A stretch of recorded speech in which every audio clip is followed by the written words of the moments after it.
I'm originally from Kansas. I worked in-house for a private practice doctor for about 5 years.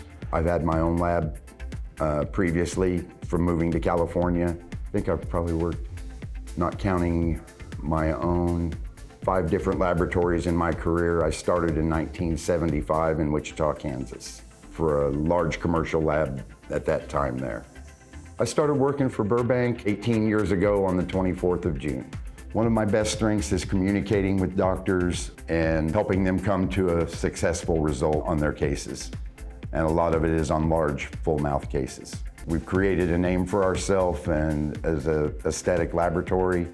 We have a lot of experience here. I learn from them, they learn from me. It's fun for me to be able to give what knowledge I have and help them make the smiles of the patients come true.